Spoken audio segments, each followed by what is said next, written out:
ವಿದೇಶ ಪ್ರಯಾಣ ಮಾಡಬೇಕಂದ್ರೆ ನಿಮ್ಮ ಬಳಿ ಪಾಸ್ಪೋರ್ಟ್ ಇರೋದು ಕಡ್ಡಾಯ. ಪಾಸ್ಪೋರ್ಟ್ ಇಲ್ಲದೆ ಹೋದ್ರೆ ವಿದೇಶ ಪ್ರಯಾಣ ಮಾಡೋದಕ್ಕೆ ಆಗೋದೇ ಇಲ್ಲ.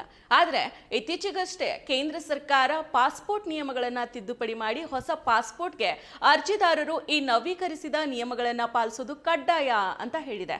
ಹೌದು, ವಿದೇಶಾಂಗ ಸಚಿವಾಲಯ ಫೆಬ್ರವರಿ 24ರಂದು ಹೊರಡಿಸಿದ ಅಧಿಕೃತ ಅಧಿಸೂಚನೆಯಲ್ಲಿ ಈ ಕುರಿತು ಆದೇಶವನ್ನ ಹೊರಡಿಸಿದೆ. 1980ರ ಪಾಸ್ಪೋರ್ಟ್ ನಿಯಮಗಳಿಗೆ ಮಾಡಿದ ಈ ತಿದ್ದುಪಡಿಗಳನ್ನು ವಿವರಿಸೋ ಅಧಿಕೃತ ಅಧಿಸೂಚನೆಯನ್ನ ಹೊರಡಿಸಲಾಗಿದೆ. ಪಾಸ್ಪೋರ್ಟ್ ಕಾಯ್ದೆ 1967ರ ಸೆಕ್ಷನ್ 24ರ ನಿಬಂಧನೆಗಳ ಅಡಿಯಲ್ಲಿ ಪಾಸ್ಪೋರ್ಟ್ ನಿಯಮಗಳನ್ನು ತಿದ್ದುಪಡಿ ಮಾಡಲಾಗಿದೆ. 2023ರ ಅಕ್ಟೋಬರ್ 1ರಿಂದ ಜನಿಸಿದವರಿಗಾಗಿ ಪಾಸ್ಪೋರ್ಟ್ ಅರ್ಜಿಗೆ ಜನನ ಪ್ರಮಾಣ ಪತ್ರವನ್ನ ಕಡ್ಡಾಯವಾಗಿ ನೀಡಬೇಕು. ಪಾಸ್ಪೋರ್ಟ್ ಅರ್ಜಿ ಹಾಕುವಾಗ ಜನನ ಪ್ರಮಾಣ ಪತ್ರವನ್ನ ಲಗತ್ತಿಸಬೇಕು.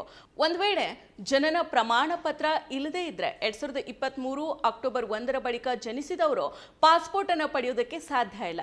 ಪಿಟಿಐ ವರದಿಗಳ ಪ್ರಕಾರ ಹೊಸ ನಿಯಮಗಳು ಅಧಿಕೃತ ಗೆಜೆಟ್ನಲ್ಲಿ ಪ್ರಕಟವಾದ ನಂತರ ಜಾರಿಗೆ ಬರಲಿದೆ.